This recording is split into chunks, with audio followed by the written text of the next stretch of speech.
have you with us today. We've got an amazing guest coming up. Roy, who are we talking to today? Well, he's got an interesting name, hasn't he? He has. He's Dutch. That's why he's so tall. And he's a vicar. Yes. And he's a coach. This is sounding like Guess Who? Will van der Hart. Amazing. And he worked with us on our Wellbeing Journey series and he's an absolute expert, and you're going to love listening to him as he helps us to think through what's happening in our lives right now as we ease out of lockdown. And I think you'll be amazed at the insights that he's going to bring. Hi Will, thank you so much for being with us today. For those who are with us watching, tell us where have you come from and what is it that you do? Great to be here with you guys. So I'm an Anglican priest and been working here in London for the last 17 years. I'm also a coach and I'm founding director of the Mind and Soul Foundation, so working around issues of mental, emotional health and Christian spirituality. Fantastic. And you've worked with us before, haven't you? That's right, we did the Wellbeing course together right at the beginning, outside in the rain with Simon Thomas. It was brilliant, it was an amazing thing to contribute to, and it's an incredible course. It's been wonderful to see how it's been unfolding and impacting people's lives. And what piece did you do in it? So I was doing stuff around emotional health, which is my kind of area of expertise. And I just think it's a wonderful thing to enable people to begin having those really important conversations. And that's part of it, isn't it? Getting people talking about what's really happening. And that's why we've brought you in today, is we think there's a conversation to be had with, there's lots of good news with lockdown easing, but actually some of this we've seen in lives around us, and I know that you'll have an overview of this, of how is actually that impacting people as they come back out, if you like, of lockdown. What's happening? How's it impacting you? Well, it's definitely impacting all of us, I think, Roy. Yeah. I mean, the key thing I'd say here is you use the word good news, Rachel. And what's really, really confusing about good news is that sometimes good news has quite a negative emotional impact. One of the real challenges is our expectation of our reaction to good news is often really idealised. So if you think about good news experiences, you think that's automatically going to lift your mood. But what if that good news actually provoked anxiety within you? So if I said to you, you're going to go on holiday as a result of having this conversation with me. If you like holidays, you'll feel great. Yeah, As Rachel I like does, a but to holiday. me, I'd be like, oh, no. yeah, Roy's not so keen on holidays. But imagine Roy doesn't like holidays. In fact, Roy feels very nervous travelling overseas and would rather not. So I've given him potentially good news, which you think is a good thing, therefore your reaction is positive. Roy's reaction to the good news might be much more muted and actually might begin some internal turmoil. And what we've got here with the pandemic is, if you like, a nationalised version of good news. All the newspapers, good news, unlock, here's a time together. So everyone thinks collectively we should now be up. So there's emotional pressure on you to respond according to what we call group effect, like everyone else is responding positively. So you're like, oh yeah, I'm feeling good about this, it's good news. But what if that good news for you personally created a significant amount of anxiety? Yes. You know, that's the key issue here.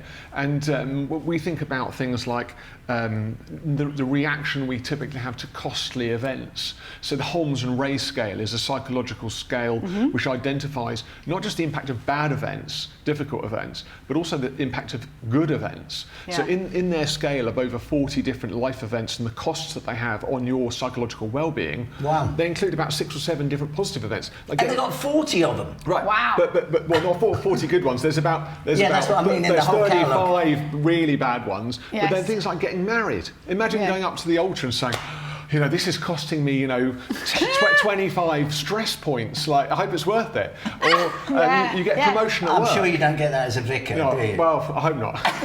But if you have a promotion at work, that's good news, right? Yes. But what if that good news actually meant a huge amount of additional pressure, additional responsibility? You might think, oh, great, I've got a promotion. I should feel positively about that. But actually, what I'm feeling is quite a lot of dread about that additional responsibility. Yes. Now, what we know about the pandemic is that it takes a lot to change people's behaviour, and lots of change management models show a level of resistance to change. Yes, so what like the Letwin change management model is unfreeze, transition, refreeze. It's a pretty pessimistic view of how humans change. Well, really people are positive. habitual, aren't they? They get stuck into what we do. We have routines. Even when I think I'm very Unless spontaneous. you're Rachel, she doesn't have any routine. But you still can't help yourself, can you? Even if you think, oh, I'm spontaneous, still have all your little routines and the way that you do things, and they've all adjusted Totally. All adjusted this year. We've totally got new routines. And so I guess that's what we've done that. Was that freeze, did you say? So we've unfrozen, which takes a huge amount of energy. And then we've transitioned into a new way of living. Yeah. And now the assumption is it won't take a huge amount of energy to change us from this position to this position, because this is a negative position and this is a positive position. But what we know is changing from a negative position to a positive position is equally challenging. Yes. You take addictions work. I'm involved in addictions courses. You know, everyone on a recovery course knows that they're trying to transition from a negative position of being substance dependent into a positive position of not being substance dependent. Yet that transition is incredibly difficult. So where is the good news, Will? Everything, you go from bad, a little bit of good, and then bad again. Well, I guess we've got to refreeze, haven't we? We've got to refreeze. I'm just thawing out. Well, I guess what we need to recognise is we make very, very simple, perceptive transitions, in our minds. You know, I'm going to be suddenly free. I'm going to want to hug all my friends. I'm going to want to go to the pub with 150 other people I don't know. I'm going to want to go on holiday to Spain, and I might in my mind, but there's a big part of me that's not ready for that yet. And I think where emotional health is concerned, we need to be very, very gentle with ourselves about the acknowledged transition from lockdown and isolation into collective activity again. And you only have to wander into a couple of the restaurants and cafes around here right now to see actually the take-up isn't that great. And talking about these things in a well-being series is really helpful, because you can all see those different spaces that we're in. I remember last time you said something about don't watch the news at night because it won't give you good rest or sleep or whatever. So I don't watch the 10 o'clock news. It's brilliant, Roy. It's watch it midday or something, you said. Watch it earlier in the day. But on something like this, where you're actually sharing with a group, we're all coming from those different perspectives, and you hear things differently, don't you? And that's the key issue here, is expectation. So what we typically do is identify ourselves as the kind of odd one out. So humans are naturally kind of narcissistic. We naturally orientate around our own script. We don't have anything to really kind of give us a perception otherwise, other than I believe God gives us a fresh perception on our minds. But in ourselves, we're very self-referencing. So if I'm feeling uncomfortable, my assumption is that I'm the only person in the world who's feeling uncomfortable. And because of the kind of group effect we described earlier on, with everyone being happy and the newspapers saying this is a great thing. Saying that we should be happy, it's like, I feel even more isolated. Yes. But the great thing about the Wellbeing course is a chance to sit down with other people and say, well, how do you really feel?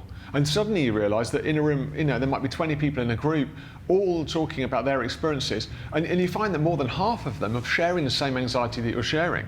And therefore you can sort of unlock that, begin to discuss that, support and empathise with one another. You feel a bit less weird, a little less other, and actually you begin to start treating yourself with a little bit more generosity. So it's actually a really good time, isn't it, to run it? And we ran it as a group during lockdown, and I just found as our group talked on a level, we just went deep. We talked and it was great because we actually just got to talk about our experiences, talk about what's happening, and it is that opportunity. It's in a way, it's an opportunity, an excuse to talk. Because actually we don't do it. We don't talk on that level. You know, when you say, how are you? Most people say fine.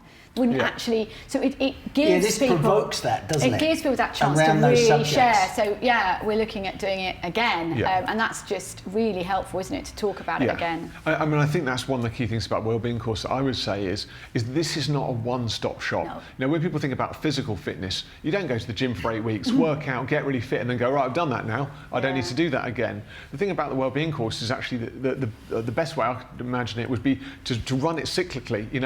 To actually look at least once every 2 years would be a good way of kind of retaining. Because you get new people as well, come in different perspectives. Sure, but even to get people back, I mean, I think this is really key. From my perspective is to say, actually, if you've done the course once, that isn't really enough, because the stuff that you're managing, particularly in this fast-moving world, requires our re-engagement.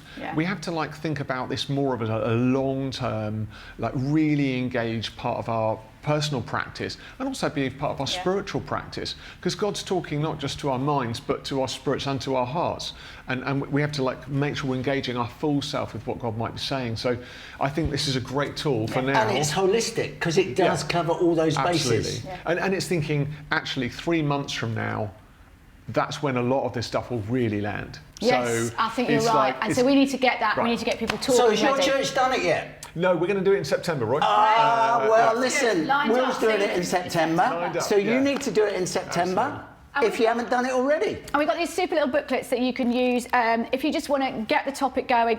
Look, you're in the Oh, my booklet. goodness. In the booklet. This introduces the topic of wellbeing. You can just give it away as a one-off giveaway to your friends. You could drop it through the doors of your neighbourhood with an invite to your course, because we think there's a lot of people in the community who would really love actually the opportunity also to talk. So it's a great thing that the church can serve a community and build And the those fascinating links. thing about this is it's going global. So we recognise that basically human beings are the same everywhere, but this resonates with so many places around the world that it's going wider. It's great, really exciting. You're going global, Will.